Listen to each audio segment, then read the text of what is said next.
이낙연 국무총리 후보자 국회 인준 어떻게 될까요? 원래는 오늘 본회의가 열려서 인준안이 상정되고 표결을 하기로 여야가 합의를 했었는데 오늘 표결이 이루어지기는 쉽지 않을 것 같습니다. 정치권 상당히 긴박하게 움직이고 있습니다. 이상희 세명대 교수, 최진봉 성공회대 교수 나오셨습니다. 두 분 어서 오십시오. 네, 안녕하십니까. 그리고 SBS 보도국 정치부의 윤춘호 선 기자 오늘 처음으로 나왔습니다. 앞으로 이제 자주 여러분들 뵐 겁니다. 윤 기자 어서 오세요. 안녕하십니까. 주영진의 뉴스브리핑 첫 출연이신데 어떠십니까? 이런 프로에 나오게 돼서 대단히 영광이라고 생각을 하고 있습니다. 특히 이렇게 고명하신 교수님 두 분과 우리 주영진 앵커와 같이 방송을 하게 돼서 큰 영광입니다. 잘해보겠습니다. 두 분께 간단히 말씀드리면 얼마 전에 SBS 대선 개표 방송이 큰 좋은 평가를 받지 않았습니까? 선거방송팀을 진두지휘하면서 좋은 개표 방송을 만들었던 우리 윤춘호 선 기자입니다. 봤습니다. 그때 보셨습니까? 최 교수님도 그때 개표 방송 보셨죠? 네, 봤죠. 윤춘호 기자 저는 예전부터 잘 알고 있는 분인데 잘 만드셔서 그 제작에도 탁월한 능력이 있는 것으로 보여집니다. 앞으로 선거방송 못지않은 좋은 정치 분석 부탁드리도록 하겠습니다. 오늘 이낙연 국무총리 후보자 인준 문제 놓고 전병헌 청와대 정무수석 국회 찾아가서 열심히 돌아다니고 있습니다. 정세균 국회의장과 사당 원내대표도 만나서 이 문제 어떻게 처리할 것이냐 논의했는데요. 여당과 야당의 의견 차이가 상당히 큰 것 같습니다.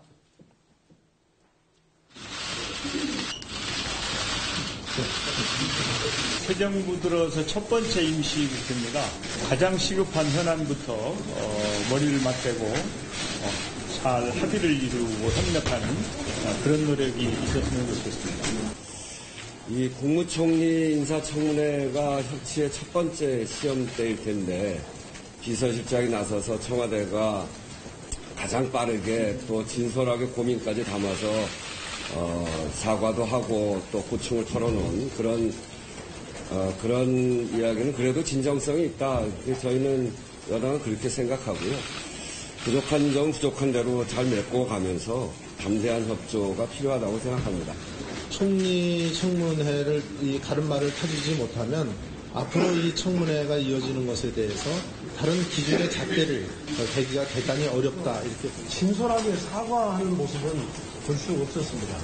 왜 자신들의 잘못에 대해서는 그렇게 인정하기를 인색해 하면서 오히려 상황이 변했다든가 현실적으로 어렵다든가 같은 그런 말로서 국민을 그리고 국회를 훈계하려고 하는 것입니까?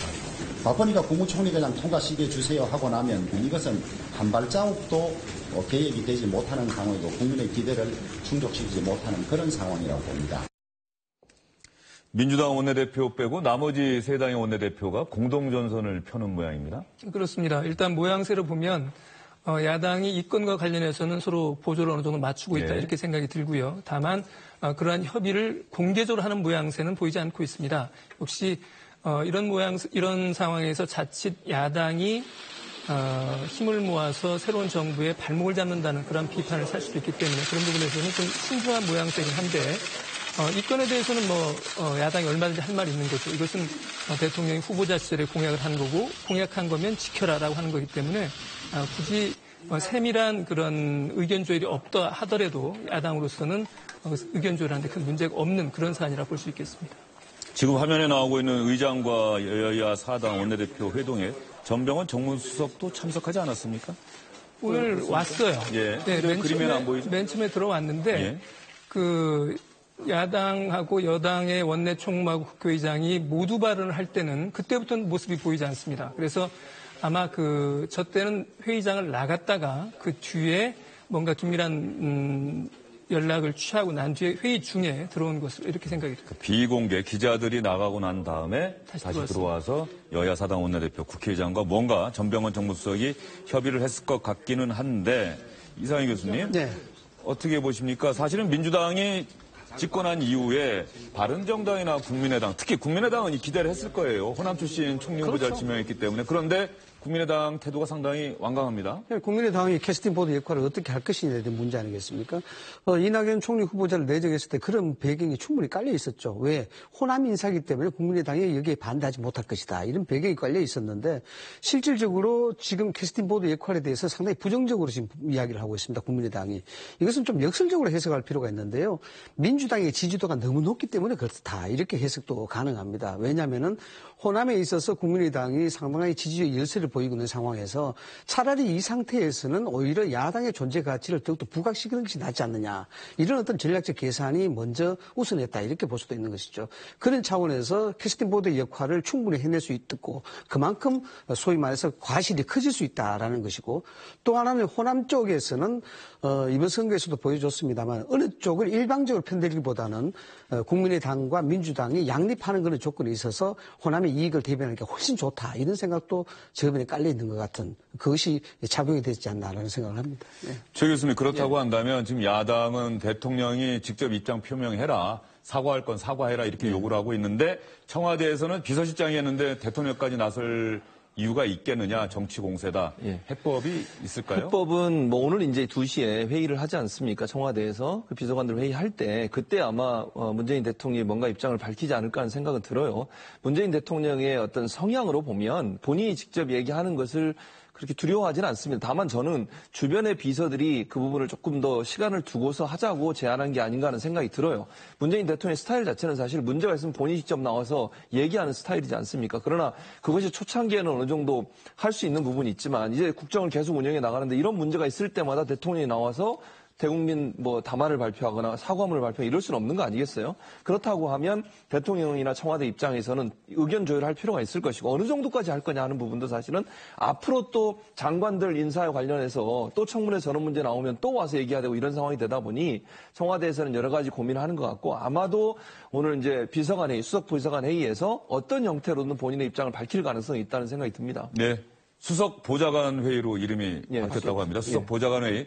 문재인 대통령이 수석 보좌관회의 지금 시간이 2시 20분이니까 모두 발언 원래 하지 않겠다고 했었거든요. 마무리 발언을 하겠다 이렇게 얘기를 했는데 문재인 대통령의 발언이 들어오는 대로 그리고 회의가 끝난 다음에 청와대에서 브리핑이 있다면 브리핑 여러분께 생중계해 드리도록 하겠습니다. 그리고 조금 전에 국회의장과 여야 사당 원내대표 만나는 거 여러분께 보여드렸지 않습니까? 지금 왜 국회가 긴박하게 움직이고 있느냐. 이낙연 국무총리 후보자 위장 전입 의혹 등 여러 가지 사실이 청문회 과정에서 드러났다. 그런데 이것이 문재인 대통령이 대선 기간에 약속했던 5대 비리 연루자들은 고위공직자 인사에서 배제하겠다는 그 약속을 깬 것이다. 야당이 이렇게 주장을 하고 있거든요. 그래서 전병헌 정무수석이 특히 야당을 만나서 이런 얘기를 했다고 합니다. 이 부분은 앞으로도 우리가 인선 기준으로 삼겠다 이런 얘기인데요. 어떤 설명을 했는지 자유한국당 원내대변인 얘기 한번 들어보실까요? 한마디로 요약하면은 인수위 없이 출범하다 보니까 공약사항을 보완하고 세부 기준을 마련하는데 미흡했다. 그래서 우리 국정 공백을 없애기 위해서 총리를 우선 지명하게 됐는데 그것이 상당히 잘못돼가지고 유감이다. 그런 말이 있었고 위장 전입 문제에 대해서는 투기성 위장 전입에 대해서는 원칙적으로 배제하겠다. 그러나 2007년 인사청문회가 도입된 이후에 그 위장 전입은 원천적으로 배제하겠다. 원칙과 원천이란 두 가지 용어를 써가지고 이야기를 했습니다. 2007년이라 2005년 말씀. 2005년 7월 말씀. 2005년 7월. 예, 죄송합니다. 그러면은 이거를 대통령이 다시 입장을 밝히실 계획은 없으시죠? 지금 전병헌 수석의 그 말 속에는 그런 이야기를 전혀 하지 않고 지금 그 전병헌 수석이 이야기한 것을 야당이 이해해달라 그런 내용이었습니다. 2005년 7월이라는 시점이 어떤 의미가 있는 건가요? 예.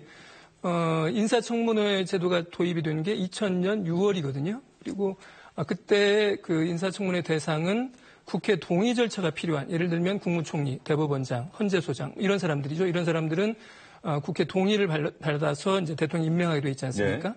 이제 그렇게 대상이 한정이 돼 있다가 여기서 나오는 2005년 7월에 그때부터는 전 국무위원, 그러니까 장관급들이죠. 장관급들에까지 확대가 된 시점이 2005년 7월입니다. 그래서 지금 전병훈 수석이 말한 2005년 7월 이전과 이후로 나눠서 보겠다고 하는 것은 국무위원 후보자들에 대한 인사청문회가 도입되는 것을 기준으로 한 겁니다. 2005년 7월 그러니까 또 공교롭게도 참여정부 시절이네요. 노무현 정부 시절이. 그렇습니다. 예. 2005년 7월 장관들에 대한 인사청문회가 도입된 이후 그 이후에도 위장 전입한 사람들은 원천적으로 배제하겠다 이렇게 약속을 했는데 일종의 협상 카드라고 볼 수가 있을 텐데. 협상 카드인데 저기는 전략적인 게 굉장히 숨어 있죠. 어떤 전략이 숨어 있냐 그러면은 일단 문재인 대통령이 이와 관련된 메시지를 나오기 전에 전병헌 정무수석이 여기에 대한 프레임 전환을 시도하는 걸로 이렇게 해석이 됩니다. 물론 뭐 인사청문회에 대한 적법성 여부는 나중에 따지고 이야기한다 하더라도 이 부분에 있어서 지금 사실상 위장 전입 문제가 되어 있으니까 이 부분을 앞으로도 계속 감당을 해야 되는 부분인데 이것이 잘 되고 못 되고를 떠나서 2007년 이후에 2005년 이후에 위장 전입의 대상자를 제외하겠다. 이 자체는 이제 그 부분에 대해서는 이제 제도적 개선을 통해서 이 부분을 해나가겠다라는 것을 이야기하는 것이고 거기에 따라서 그 야사당도 큰 틀에서는 합의했다. 이런 형태의 지금 메시지가 나오고 있는 부분이거든요. 그렇기 때문에 이 잘잘못의 문제가 아니고 제도적인 개선으로 몰고 가기 위한 어떤 전병헌 정무수석의 메시지 전환이다. 이렇게 해석을 할 수가 있습니다. 야당의 태도가 명확하게 나왔습니까? 2005년 7월 그래 좋다 이렇게 반응을 보였나요? 아니면은 앞으로 생각해 보겠다, 검토해 보겠다 이런 반응인가요? 그것과 관련해서는 여당 대변인 이야기가 있었는데요. 뭐냐면 오늘 국회의장 주재 그 사당 원내대표 회담에서 나왔던 그 원내대표들이 암묵적으로 합의를 했다. 그리고 구체적으로는 운영위원회에다가 국회 운영위에다가 소유 형태로 일종의 개선안을 만드는 기구를 만들자 이렇게 암묵적으로 합의했다는 것이거든요. 그런데 여기에서 이제 정확히 들어봐야 될 것이 암묵적이라는 표현이 상당히 애매하죠.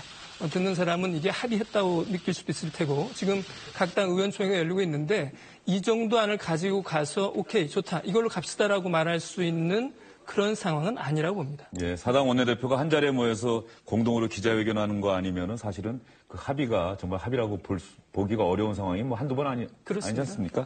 그런데 일단 최 교수님 보기에 청와대 카드는 어떤 면에서 보면 2005년 7월 이후에 위장 전입 등 뭐 비리 연루자들은 원천적으로 배제하겠다는 게 하나의 그 카드를 들고 나왔고요. 그렇죠. 또 하나 조금 전에 말씀하신 것처럼 대통령의 입장 표명이 간접적이든 아니면 수석보좌관 회의에서든 두 가지 카드로 야당의 태도 전환을 그래서 인준한 표결 가능할 걸로 보시는지. 저는 이제 두 가지 중에 사실은 대통령 입장 표명이 더 영향력을 미칠 거라고 봅니다. 2005년 이 문제 같은 경우에는 또 자칫 잘못하면 야당의 꼼수라는 지적을 받을 수 있어요. 왜냐하면 1989년도에 이낙연 총리의 지금 부인 되시는 분이 위장 전입을 하셨거든요. 그럼 결국 2005년 이후라고 하는 건 그 부분을 좀 빼고 가겠다는 거 아니겠습니까? 그래서 이 문제가 또 논란이 되면 야당에서는 그것도 꼼수다 이렇게 공격할 가능성이 있어요. 그래서 그거보다는 대통령이 어떤 형태로 오늘 입장 발표를 하느냐가 사실은 야당이 지금 이런 공세를 접고 협치나 협조 차원에서 이낙연 총리의 인준안을 또는 청문 보고서를 채택할 가능성이 있다고 봅니다. 그래서 두 가지 중에 저는 오늘 대통령이 회의에서 어떤 발언을 하시느냐 또 그거를 야당이 어떤 형식으로 이해하고 분석하고 또 받아들이냐 이 요건이 결국은 전체적으로 이낙연 총리의 총리 인준에 중요한 역할을 미칠 가능성이 있다고 보여집니다. 예, 야당 입장에서는 문재인 대통령의 입장 표명, 이 요구가 받아들여지느냐가 더 핵심일 것이다. 그런 분석을 해주셨고요. 그러면 여기서 문재인 대통령이 선거 기간 중에 5대 인사 원칙을 이야기했다. 이렇게 여러 차례 여러분께 전해드렸는데 문재인 대통령이 선거운동 기간 직접 발언한 것은 아직 보여드리질 못한 것 같습니다. 그래서 주영진의 뉴스 브리핑에서 문재인 대통령 선거 캠페인 기간 이 5대 비리 연루자 공직인사 배제 어떤 내용으로 이야기했는지 여러분께 들려드리도록 하겠습니다. 이명박 박근혜 정부 인사청문회 때마다 늘 봐왔던 게 어떻게 장관 후보자마다 본인 또는 아들들의 병력들이 군 멘탈로 위장 전입, 부동산 투기, 세금 탈루, 노무 표절 이런 게 없는 후보들이 없잖아요. 그냥 한두 개 정도는 있어야 장관이 되는 거죠. 이렇게 자기 의무 이행하지 않고 반칙하고 특권만 누리려고 하고 이런 분들이 국가관이 있는 사람들이며 FC 있는 사람들입니까? 아니죠. 병역 면탈, 부동산 투기, 세금 탈루, 위장 전입, 논문 표정들 이 5대 비리라는 건 대단히 중요한 청렴성과 도덕성의 기준이란 말입니다. 이 5대 비리 관련자에 대해서 캠프 내에 영입한 인사들에 대해서도 검증을 하고 또 고위공직을 이렇게 임용할 때도 철저히 구분을 하시겠다고. 윗물이 맑아야 아랫물도 맑다. 그 원칙 확실히 지키겠습니다. 네, 이상일 교수님, 네. 문재인 대통령 선거운동 기간 윗물이 맑아야 아랫물도 맑다. 그 원칙 확실히 지키겠다. 이렇게 얘기를 했습니다. 결국 이제 저러한 발언이 자성자박이 되는 셈이죠. 너무 명확하게 저런 얘기를 했기 때문에 이 위장 전입 문제가 뭐 경중을 떠나서 또 대통령 후보의 입장에서 공약을 했던 부분이기 때문에 야당이 저렇게 나올 수밖에 없는 그런 상황이다. 이렇게 말씀을 좀 드릴 수가 있고요. 경험상 말씀을 드리자 그러면은 이제 제가 이제 MB 정부의 인사를 담당했을 때 검증을 좀 했었습니다. 이 정확한 수치는 아닙니다만 한 3,000명 정도를 제가 이제 검증을 봤는데 그게 대략적인 어떤 기준으로 말씀을 드리자 그러면은 여기 위장 전입에 대해서 자유스러운 사람이 극히 제한적입니다.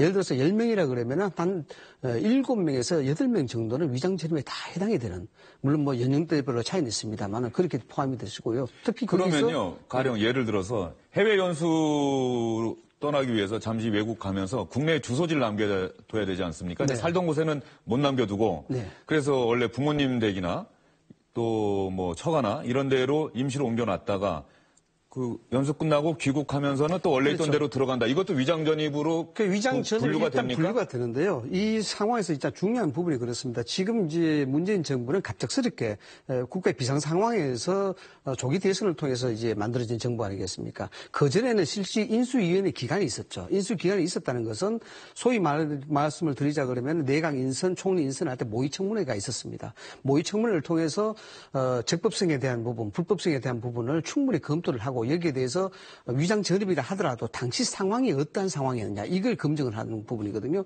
그래서 방금 이야기했듯이 해외 연수를 갔을 때 이런 부분들은 충분히 설명이 가능하니까 이 부분에 대해서는 적법성 여부를 따지지 않고 나중에 청문회에 가더라도 충분히 해석이 가능하고 미리 준비를 해가는데 이번 같은 경우에는 이걸 준비할 시간이 없었다는 것이죠. 물론 뭐 자기검증서를 어떻게 했는지는 모르겠습니다만 이 부분에 대해서 사전 논리를 만들지 않았던 부분들이 이제 크게 저촉이 되는 그런 부분이다 이렇게 볼 수가 있죠. 그래서 전체적으로 위장 전입에 대해서 여러 가지 이제 좀 경중을 따져야 되겠습니다만은 말씀드리는 것은 이제 문재인 대통령이 후보 공약사항으로 이걸 했기 때문에 야당으로서는 명분 있는 뭐 공세다 뭐 이렇게 해석이 될 수밖에 없는 거죠. 문재인 대통령의 선거 기간 발언을 저희가 직접 들어봤는데 물론 임종석 비서실장이 그렇게 얘기하지 않았습니까? 선거 캠페인과 국정 운영의 현실 이것이 무게가 같을 수 없다는 걸 솔직하게 고백하지 않을 수 없다. 네. 이렇게 설명을 했습니다만 지금 청와대 분위기는 어떻습니까? 대통령이 입장 표명하는 걸로 얘기가 좀 나오고 있습니까? 아니면은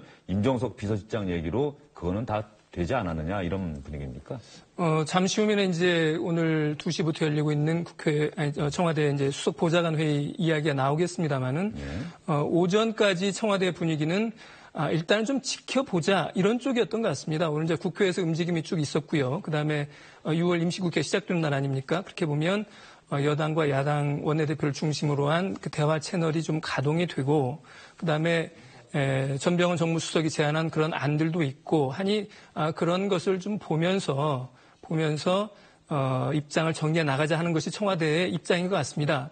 근데 다만 지금까지 이 상황을 보면 앞에서 이제 최진봉 교수님도 말씀을 하셨습니다만은 대통령이 이 위장전입 문제, 인사청문회 문제와 관련해서는 어떤 식으로든 언급을 할 겁니다. 언급을 할 거라고 보는 건 틀림없는데 다만 대통령이나 청와대 입장에서 보면 대통령의 발언이 실마리를 푸는 계기로 활용되기보다는 인사청문회 이 부분을 마무리 짓는 그러한 수순으로 대통령의 발언을 활용하고 싶을 거예요.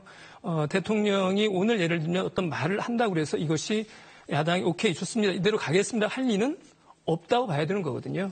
더 쉽게 말씀드리면 이낙연 총리의 국회 청문회 절차가 여야 합의로 만장일치로 된다는 것은 생각하기가 대단히 어려운 겁니다. 대통령이 어떤 입장을 내놓는다 하더라도 야당 입장에서는 전폭적으로 지지할 수는 없는 상황이기 때문에 청와대에서는 대통령의 발언의 어떤 그 시기, 타이밍을 지금 보고 있다고 봐야 될 것 같습니다. 제가 좀 부연해서 말씀을 드리자면 이렇습니다. 전병헌 정무수석이 가서 이제 2005년 이후에 그 위장 전입에 대한 부분들은 배제를 하겠다 이런 얘기를 했지 않습니까? 이런 얘기 자체는 결과적으로 앞으로 있을 장관 인선에서도 위장 전입에 대한 소지가 굉장히 많다. 그래서 이 부분은 짚고 넘어가지 않을 수가 없다. 그리고 위장 전입 문제 여기서 끝을 내야 된다라는 그런 의미가 포함이 되어 있는 부분이거든요. 그렇기 때문에 이 부분을 그렇게 해석하자 그러면은 이제 문재인 대통령 입장에서는 이런 부분을 먼저 청와대에서는 생각할 겁니다. 과연 위장 전입 문제가 국민적으로 반감이 어느 정도의 소지가 있는 부분이냐라는 부분. 그다음에 이 부분에 있어서 사과를 해야 되느냐, 사과를 하고 넘어가야 될 사안이냐 이 두 가지를 놓고 보는데 첫 번째 이 반감에 대한 부분은 이미 위장 전입 문제와 인사청문회에 대한 문제는 계속 지속되어 왔던 국민적 관심 사안이었으니까 이 부분의 반감 정도에 대해서는 크게 높지 않다 이렇게 판단할 수도 있고요. 그럼 여기서 사과를 해야 돼, 아니 입장 표명을 해야 되느냐 이분은 부분인데 이야기했던 것이 2005년에 대한 제도적 문제 이런 것을 언급했던 것이 문재인 대통령의 입장 표명이 있기 전에 소위 말해서 여론의 추이를 보고 판단하는 그런 문제거든요. 그래서 결론적으로 말씀드리자 그러면은 반감에 대한 부분 수위가 높지 않다고 판단한다 그러면은 여기에 대해서 소위 가정을 해서 사과를 한다 하더라도 국민들이 뭔가 잘못해서 사과를 하는 것이 아니다라는 것이 입증이 될 수 있는 그런 사안이다 이거죠. 그래서 사과에 준하는 큰 틀에서의 입장 표명이 확실히 나오지 않을까라는 생각을 좀 할 수가 있습니다. 최 교수님, 그 말씀 듣다 보니까 그런 생각이 드는데요. 원래 문재인 대통령과 여당의 지지도가 여론조사 기관의 조사를 보면 상당히 높지 않습니까? 그렇죠. 그러면 야당 입장에서는 지금 상황에서 이렇게 반대하고 나서는 게 상당히 부담스러울 텐데 자유한국당을 비롯한 야3당이 이번 이낙연 총리 후보자 위장 전입 문제 이 부분 갖고 이렇게 강경하게 반대 태도를 고수하는 이유 그동안 대선 이후에 사실상 와해됐던 야당의 어떤 조직이나 이런 것들을 좀 일으켜 세우겠다는 전략도 담겨 있을까요? 그럼 충분히 있다고 봐요, 저는. 그러니까 기본적으로는 이거 아니겠습니까? 문재인 대통령과 지금의 그 여당의 인기가 계속 올라가 있는 상황에서 야당에서는 지금 이대로 가도 계속 마이너스예요. 자기들한테 좋을 게 아무것도 없는 상황이에요. 그러면 방향을 전환시켜서 뭔가 모멘텀을 만들어서 본인들의 어떤 인지도라든지 아니면 지지도를 끌어올려야 되는 상황이 되다 보니 결국은 선명성을 가지고 나올 수밖에 없는 상황인 거죠.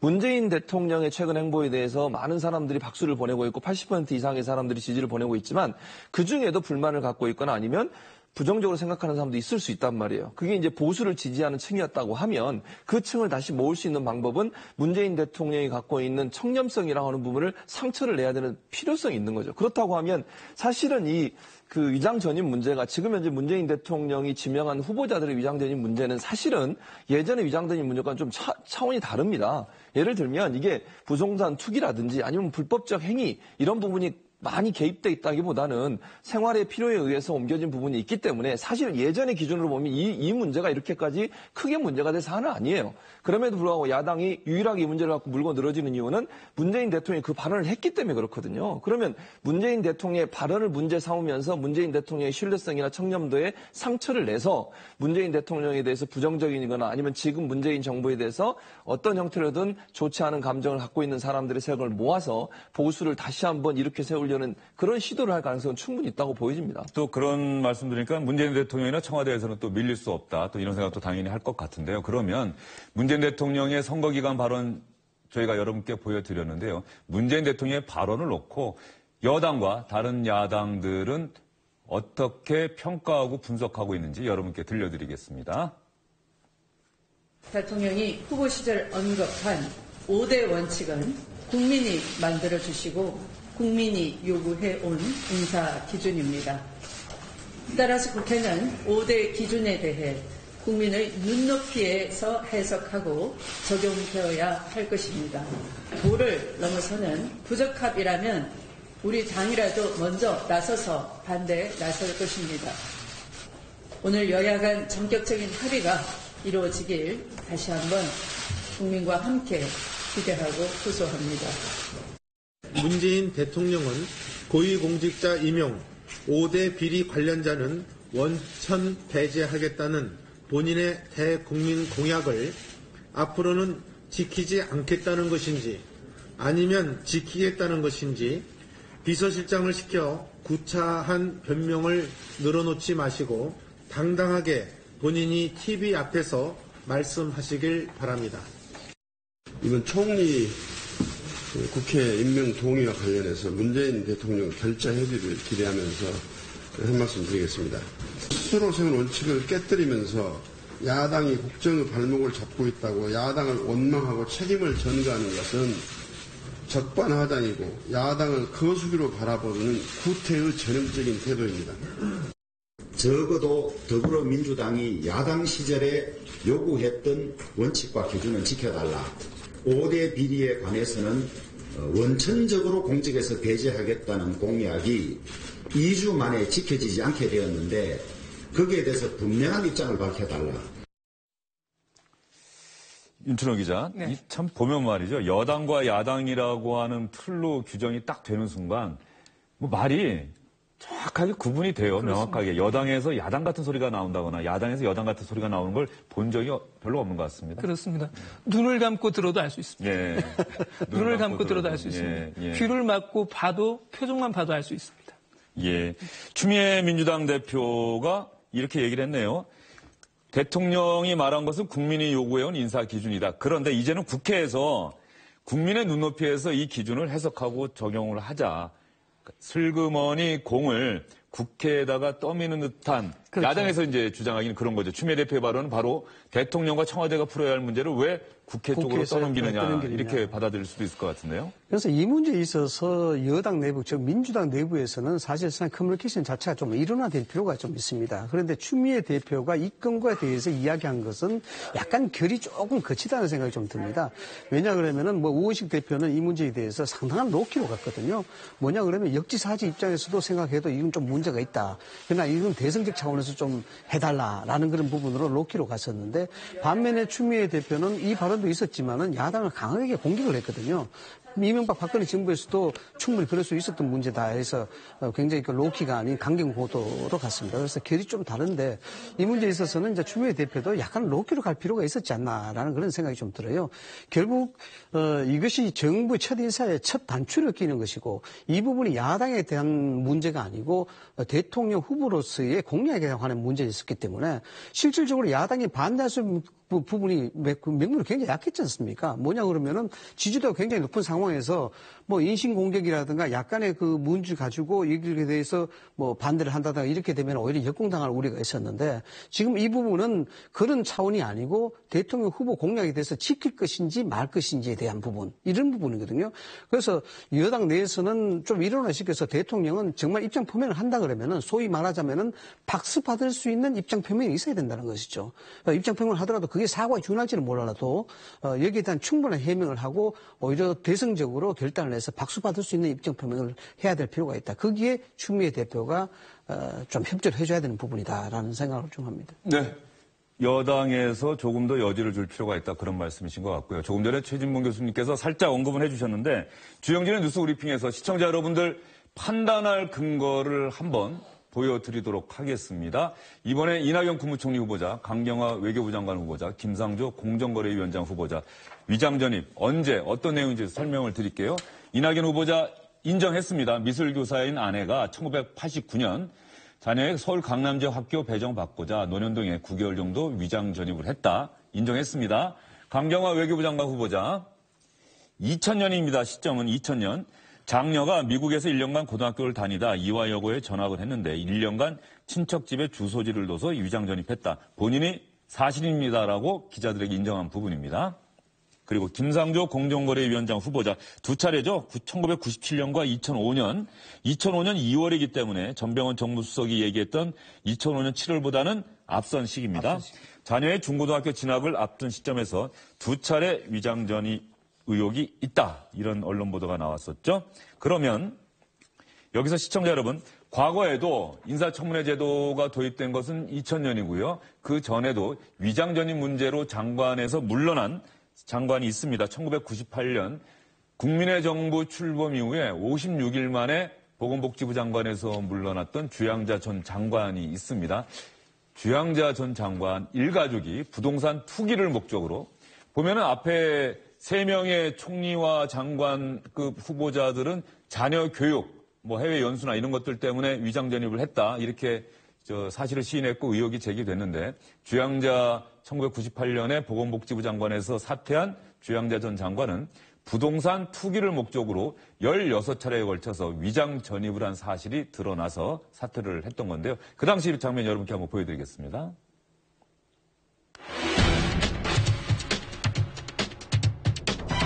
공남 재산을 내가 기억을 다 못하거든. 근데 지금 70억을 너가 받은 거 그거 왜 다 안 했나? 받은 거 지금 곱살에 내역이 생겼는데 그걸 내 돈 아닌데 내 돈이라고 여기다가 등록을 할 수가 없죠. 네. 주양자 전 장관이 사퇴하기 전날 당시 김종필 총리의 청구동 자택을 찾아가서 사퇴 의사를 밝혔던 그런 장면도 기억이 나고요. 그러면 이제는 2000년에 인사청문회 제도가 도입된 이후에 위장 전입 문제 때문에 사퇴한 사람이 누가 있나 한번 찾아봤더니 제일 먼저 떠오른 사람은 장상 국무총리 후보자입니다. 첫 여성 국무총리 후보자였지만 결과적으로는 국무총리가 되지 못했죠. 가장 큰 낙마 이유가 서울 잠원과 반포, 목동 등의 부동산 투기 목적으로 위장 전입을 한 것 아니냐 이런 의혹 때문이었습니다.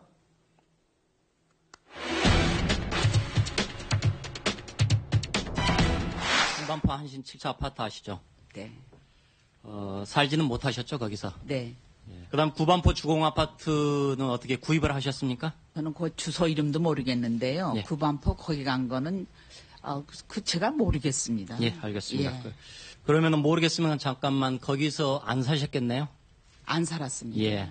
그러니까 85년도에는 그때는 예. 대연동 아파트 있었죠? 예, 있었습니다. 예. 무지개 아파트죠? 무궁화 아파트. 예, 무궁화 아파트요. 네. 그다음에 목동 아파트에서 이제 사실 때는 처음부터 가족들하고 살았습니까? 분양받고 나서 처음부터? 아니면 분양을 받고 예. 그때는 이제 우리 집안에 좀 우환이 있었습니다. 그러니까요. 그래서 1년을 못 들어갔습니다. 1년 못 들어가고 예, 1년 예, 뒤에 이제 예, 다 들어간 예, 거죠. 예. 자, 주민등록이 지금 본인은 살지도 않는데 주민등록은 가 있습니다. 여러분들 저 때문에 수고 많으셨어요. 청문회 하느라고 아마 나도 고생했지만 여러분들도 고생 많이 하신 것 같아서 그동안 수고 많이 하셨다고. 이 사회에 남성과 여성이 함께 나라를 위해서 일하는 그런 시작을 해볼 수 있을까 그런 생각으로 이 자리에 왔었는데 부독의 소치로 그게 좀 잘 안 됐습니다. 정말 죄송스럽게 생각을 합니다. 네, 저 당시 저도 현장에서 취재했던 기억이 나는데요. 장상 국무총리 후보자, 그 전에 주양자 보건복지부 장관 후보자 보면은 공통점이 위장 전입이 자녀 교육이 목적이 아니라 부동산 투기를 목적으로 했다. 이렇게 돼 있네요. 그렇습니다. 근데 이제 장상 국무총리 당시 후보자는 상당히 기대가 컸던 인물이에요. 최초에 그렇죠. 이제 여성 후보이기도 했고, 그 다음에 이대 총장으로서 신망도 대단히 높기도 했고요. 그랬는데, 당시에 이제 낙마한 이유는 위장 전입건도 있었습니다만은 저게 이제 부동산 투기 의혹이 겹쳤고요. 그 다음에 또 아들의 국정 문제도 있었고, 그 다음에 학력 문제도 겹쳤었습니다. 그렇기 때문에 여러 가지 문제가 중첩되면서 국회 본회의에서 동의안이 부결이 됐죠. 이 부결된 것이 총리 후보자에 대한 그 동의안이 부결된 게 42년 만이어서 당시 DJ 정부로서는 큰 타격을 입었던 그런 사안이 됐습니다. 네, DJ 정부 임기 후반을 맡길 국무총리 후보자로 첫 여성 총리 후보자를 지명했는데 부결됐던 그런 기억이 나고 지금 심재철 당시 한나라당 의원이 상당히 거세게 몰아붙이는 장면 시청자 여러분들께서 보셨는데요. 이상 교수님도 저 당시 모습 기억나십니까? 네, 근데 생각해 보니까 장상 국무총리 후보자 지금으로부터 거의 16년 전인데 16년 전이죠. 그러면 네. 당시로서는 상당히 파격적인 인사였다.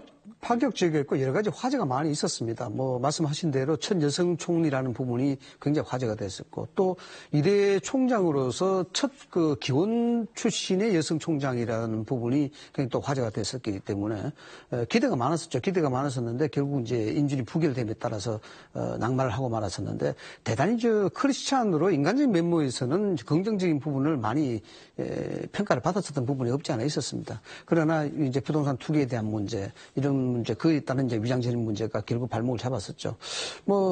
저희들이 이제 검증을 해보면은 MB정부 때도 검증을 많이 했습니다. 이 교수님, 그럼 잠시만요. 지금 MB정부 얘기를 하셨으니까 저희가 MB정부 때 이제 김대중 정부 때까지 저희가 보여드렸는데 이명박 정부 때도 위장 전입 문제로 어떤 사람들이 논란이 됐었고 어떤 사람들이 낙마했었는지 여러분께 한번 보여드리겠습니다. 이명박 정부 당시 위장 전입 의혹이 제기된 사람들이 최시중 방송통신위원장, 이인복 대법관, 박재환 고용노동부 장관, 이현동 국세청장, 박은경 환경부 장관, 신재민 문체부 장관 이렇게 있는데 4명은 통과가 됐고 2명은 낙마를 했습니다. 그런데 저 때부터 위장 전입이 조금 그 성격이 달라지는 것 같다. 자녀 교육 문제로 인한 위장 전입 사실이 드러나고 그런데 낙마한 2사람은 위장 전입 사실 그 자체만이 아니라 또 다른 이유로 낙마가 된 거죠? 예, 박은경 후보자 같은 경우에 이제 그 당시에 화제가 됐습니다만 땅을 사랑한 이유 이렇게 해서 언론의 집중적인 포화를 맞고 낙마를 했었죠. 그래서 부동산 투기를 해서 투기를 위한 위장 전입이었냐 아니면은 단순한 학교 문제, 자녀 문제 때문에 위장 전입을 했는 문제냐 이런 부분이 그때부터 좀 나누기 시작했었고 또 통과했는 분들이 대부분 이제 부동산 투기보다는 자녀 학력 문제라든가 이런 걸로 위장 전입을 했다는 부분이 있어서 실질적으로 청문회에서 좀 설득이 됐던 그런 부분들이 좀 기억이 납니다. 예. 최 교수님 보시기에 이제 대충 성격이 구분이 되는 것 같아요. 부동산 투기를 목적으로 한 위장 전입은 허용되지 않는다. 국회 인사청문회 통과 끝났더라도 사퇴할 수밖에 없다.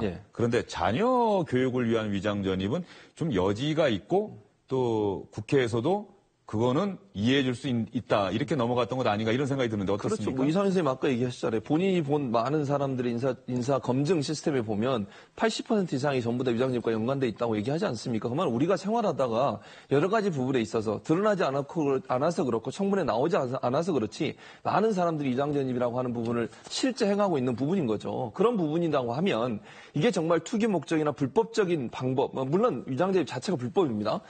주민등록법상 불법이긴 하지만 이게 어떤 개인의 어떤 이익이나 아니면 경제적 이익 획득을 위해서 투기성으로 위장전입한 것은 명백하게 문제가 있다고 판단하는 것이고 또 한 가지는 위장전입뿐만 아니라 다른 문제와 연관돼 있을 때 대체적으로 낙마를 했어요.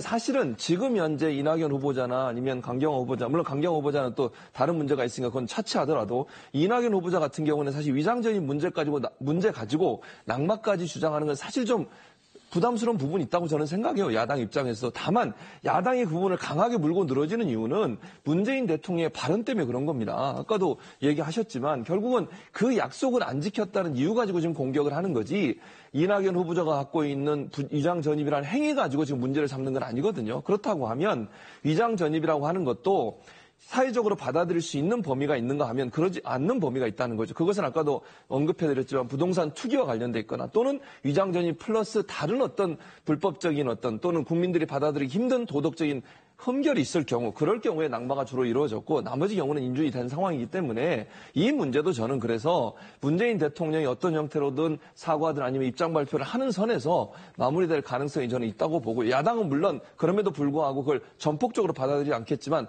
불충분해도 받아들인다는 쪽으로 가닥을 잡을 가능성이 있다고 저는 봅니다. 그런 좀 짚고 갔으면 싶은데요. 최진봉 교수님이 이제 말씀하시는 중에 언급하셨습니다마는 이게 저희들이 위장전입이라고 이제 통칭하고 있지만 사실은 이게 주민등록법 위반이거든요. 그다음에 이 주민등록법 위반은 3년 이하의 징역이나 1,000만 원의 벌금을 내도록 하는 아주 중요한 실정법 위반 사항인 겁니다. 그다음에 이제 우리가 이제 교육 목적에 의한 위장전입은 허용해도 되는 거 아니냐라는 식으로 말은 하고 있습니다만은 그리고 지금 역대 청문회 결과를 보면 대충 그렇게 이제 가닥이 잡힌 건 맞아요. 부동산 투기 의혹이라면 그건 불가. 교육 목적이라면 어느 정도 양해할 수 있는 거 아니냐라고 하지만 우리나라에서 교육이라고 하는 것은 계층 상승의 가장 유력한 방법이거든요. 그리고 그것을 위해서 법을 어긴다고 하는 것 자체 역시도 그렇게 가볍게 볼 사안은 아닙니다. 다만 감안할 수 있다. 그런 것도 염두에 둘 필요는 있다라는 정도인 거죠. 우리 국민의 전체적인 어떤 교육 열기랄지 이런 걸 볼 때 그렇다는 의미인 거지. 위장 전입을 해도 된다. 교육 목적상. 이건 아니라고 봅니다. 이거 역시도 저는 사실은 국회에서가 됐든 아니면 지금 인수 역할을 하고 있는 그런 기구에서 됐든 뭔가 정확히 가닥을 잡아줄 필요는 있지 않느냐 이렇게 생각합니다. 저도 그 점에 대해서는 좀 동의하는데요. 뭐 이런 거죠. 웃으면서 남의 물건을 훔치는 거하고 울면서 남의 물건을 훔치는 거하고 그게 다를 수가 없는 거죠. 인상 쓰면서 훔치는 거겠지, 뭐 울면서가 아니고. 예, 뭐 똑같은 뭐 입장 아니겠습니까? 그런 측면에서 이제 그 맛은 좀 이해되는데 이게 이제 위장 전입이라는 것이 교육을 위한 목적이다, 부동산 투기를 위한 목적이다, 여러 가지 이제 이해를 할 수가 있는데 문재인 정부 청와대 쪽에서는 이 부분에 있어서 위장 전입에 대한 성격을 달리해서 이해를 구하는 그런 방법은 조금 자제를 하는 것이 맞지 않느냐라는 생각이 됩니다. 그렇게 되면은 야당이 여기에 대해서 상당히 좀 뭔가 좀 협소해지는 그런 느낌을 받을 수가 있고요. 전체적인 큰 맥에서 이 부분의 입장 표명이 있어야 되는 부분이지 이건 이러니까 이걸 봐줘야 된다 이런 논리 접근은 상당히 좀 정치적으로는 좀 적합하지 않다. 네, 아직 저희가 과거 사례를 다 보여드리지 않았는데 벌써 결론적인 이야기들이 나왔습니다. 윤철호 기자가 중요한 부분 짚어준 것 같은데요. 그런데 또 하나 이제 여기서 하나의 쟁점이 되는 부분은 그런데 그 위장전입이라는 실정법 위반 사안을 놓고서 그 사람을 장관이나 총리로 임명해도 되느냐 마느냐라고 하는 현실적인 문제하고는 또 약간 쟁점이 구분되는 듯한 분위기도 있고요. 박근혜 정부 때로 한번 가볼까요? 박근혜 정부 때도 위장전입 사실 드러나고 의혹 제기됐던 장관, 총리 후보자들 있었습니다. 당시 인사청문회 때 저희가 어떤 발언들이 있었는지 한번 찾아봤습니다.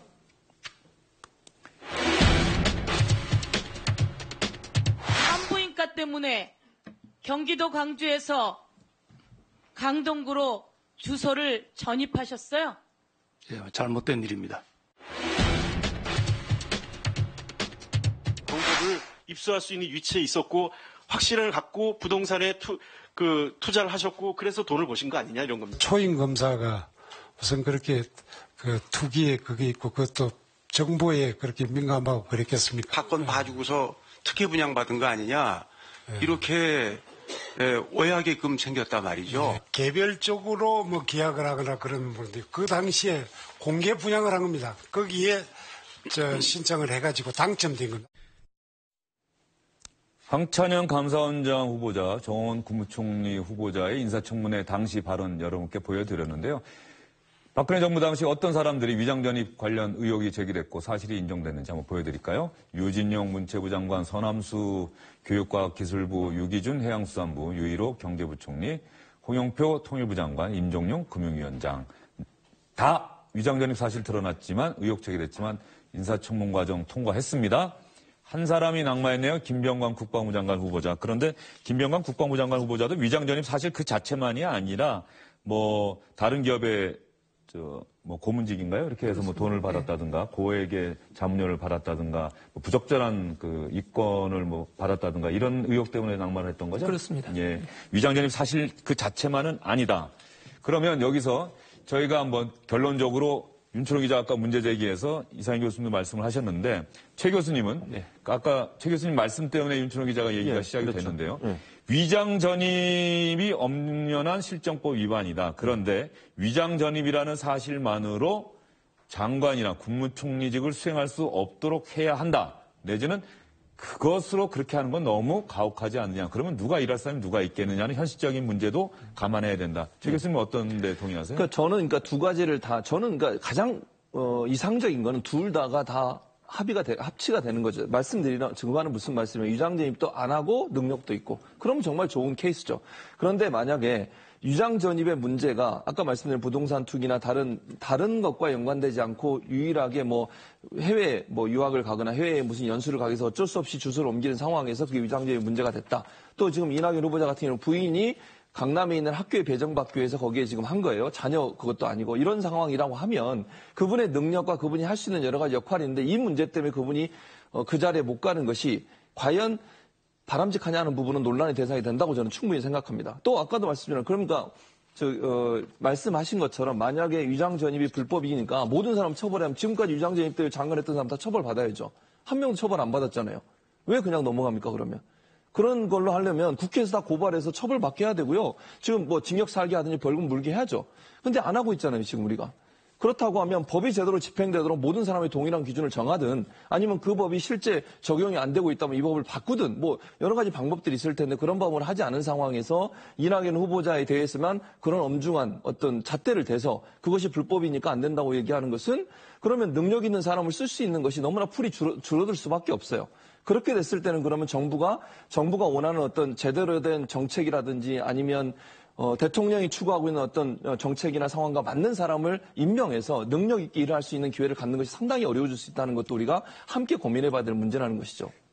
과거에 윤춘호 기자도 현장 취재하고 그럴 때 보면 말이죠. 네. 이 야당과 여당의 그 위치가 바뀐다 말이죠. 민주당이 이명박 정부, 박근혜 정부 때 위장전입 문제 갖고 상당히 강하게 공세를 취했어요. 맞습니다. 그런데 이제는 여당이 됐다는 이유로 이 위장전입 이거 갖고 국무총리 못하게 하는 건 좀 곤란하지 않느냐. 네. 사실 이렇게 얘기하는 것도 어떻게 보면 좀 궁색하게 들릴 수도 있다. 뭐 이런 문제 제기도 얼마든지 있을 수 있어 보이고요. 그렇습니다. 제가 그 인사청문회 첫날 오후 한 6시쯤에 그 청문회장에 한번 가봤습니다. 청문회에 가보니까 아시는 거라고 생각합니다만 그때쯤 되니까 조금 긴장감이 좀 떨어진 그런 상태였어요. 이번에 또 첫날은 되게 차분하게 진행되지 않습니까? 그래서 여당 의원들은 말할 것도 없고 야당 의원들도 굉장히 덕담을 주고받는 그런 수준의 웃음도 좀 나오고요. 이러는 부드러운 분위기여서 이미 그 시점에서는 그 위장전입 사실 이제 그 이낙연 후보자 본인이 인정한 상태였습니다만은 이것이 큰 문제가 될 것 같은 분위기가 전혀 아니었습니다. 아니었는데 이것이 이제 그 다음 날로 넘어가고 이러면서 이것이 일종의 정치적 쟁점화하는 거죠. 그 후보자의 자격 내지는 도덕성 문제와는 별개로 이 문제가 정치 쟁점화되고 있다는 걸 느꼈는데요.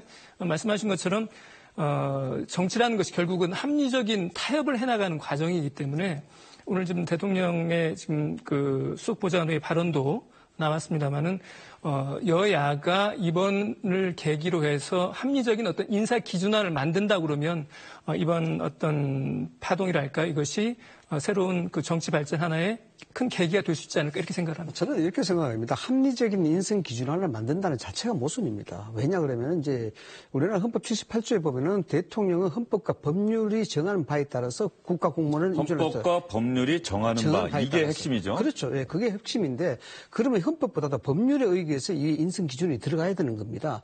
그러면 그 인성 기준에 예를 들어서 무단 진입 안 된다, 병력 면탈 안 된다 이런 것을 정해놓고 간다 그러면은 굉장히 편하죠. 그런데 그게 국회에서 동의가 안 돼요, 이 자체가. 왜 동의 안 되냐 그러면은 이 국가 인재라는 측면에서 그것을 정해놓게 되면은 인재에 대한 풀 자체가 협소해질 수밖에 없고 그 다음에 국회의원들이 나중에 장관 가기가 힘들어져요. 여기에 다 해당이 되면은. 그래서 그걸 정형화 시켜놓지 못하는 부분이 될 수밖에 없기 때문에 그 자체가 법률에 의해서 인성 기준안을 만든다는 자체가 안 되는 겁니다. 그럼 이걸 어떻게 해야 되냐 그러면 문화적인 문제를 해결할 수밖에 없다라는 생각이거든요. 그럼 문화가 뭡니까? 오래 다듬어지고 길들여진 어떤 존재 양식을 이야기하는 거 아니겠습니까?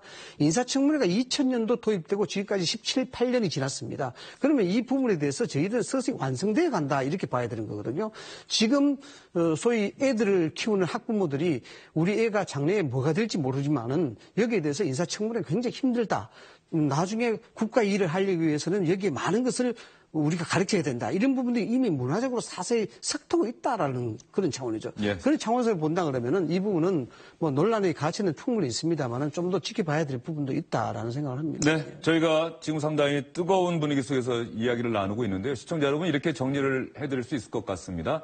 부동산 투기를 목적으로 한 위장전입, 과거에도 장관이나 국무총리 될 수 없었습니다. 다 사퇴하거나 물러날 수밖에 없었고요. 그런데 자녀 교육을 목적으로 한 위장전입 사실 그 자체만으로는 뭐 장관직을 수행하는데 결정적인 하자다 이렇게 국회에서는 판단하지 않았던 것 같고요. 그래서 대통령이 장관 임명을 강행하는 그래서 이명박 박근혜 정부 때는 대다수 위장전입 의혹이 제기됐던 후보자들이 대부분 장관으로 임명이 됐었습니다. 다만 이 위장전입 말고 다른 의혹이 겹쳐서 그 의혹도 사실로 드러났거나 거짓말을 한 사실이 드러난 사람들의 경우에는 장관으로 임명되지 못했다 이렇게 말씀드릴 수 있을 것 같습니다. 그리고 윤춘호 기자가 얘기를 잠깐 했습니다만 문재인 대통령이 오늘 수석 보좌관 회의에서 이번 인선 기준과 관련해서 이야기를 했다면 그리고 그 이야기가 영상으로 들어왔다면 여러분께 바로 실시간으로 보여드릴 수 있도록 저희가 미리 준비를 하겠습니다.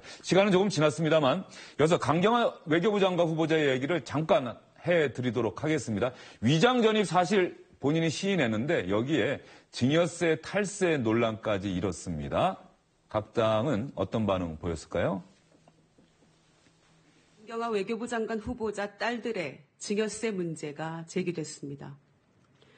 강 후보자가 장관에 지명되고 이틀 뒤에 두 딸이 도합 464만 원의 증여세를 뒤늦게 납부했다는 것입니다. 갈수록 태산입니다. 강경화 후보자가 증여세 탈루 지적을 피하기 위해 뒤늦게 세금을 납부한 사실도 문 대통령 인선의 원칙과 검증 과정에 여러 가지 문제점이 있음을 보여주고 있습니다. 자유한국당도 논평을 내놨습니다. 세금을 내지 않고 있다가 후보자로 지명된 후에 세금을 냈다고 해서 탈세 문제가 덮이거나 용서되는 것은 절대 아니다. 청와대가 청문회 전에만 세금을 내면 문제가 안 된다는 아니란 인식을 갖고 있다면 심각한 문제다라고 얘기를 했어요. 자, 증여세 탈루 의혹 제기가 됐습니다. 이 부분도 강경화 외교부 장관 후보자가 해명을 해야 되는 부분이고요. 또 하나 위장전입 관련해서 말이죠. 위장전입을 했던 곳이 친척집이라고 청와대에서 조현옥 인사수석이 얘기를 했던 적이 있죠. 한번 들어보시죠. 장녀가 미국에서 1년간 고등학교를 다니다 한국으로 전학을 오는 과정에서 위장 전입 사실이 확인됐습니다. 2000년 2학기에 이화여고에 전학했는데 이후 1년간 친척집에 주소지를 두고 있었습니다. 그런데 언론 보도 또 그리고 바른정당의 정양석 의원은 청와대의 이 해명이 사실이 아니다 이렇게 얘기를 하고 있습니다. 친척집이라고 했는데 강경화 외교부 장관 후보자가 딸의 고등학교 진학을 위해 위장 전입한 아파트는 친척집이 아니라 당시 이화여고 교장인 신모 씨가 전세권을 가진 집이었다. 그러면 혹시 이화여고 교장인 신모 씨와 강경화 후보자 집안이 인척관계나 친척은 아닌 겁니까? 아직 그건 확인이 되지 않았고요. 다만 그 위장 전입한 집이 친척 집이었느냐 아니면 지인의 집이었느냐 아니면 여기 나온 것처럼 학교 교장 선생님이 전세를 든 집이었느냐가 본질은 아니라고 봅니다.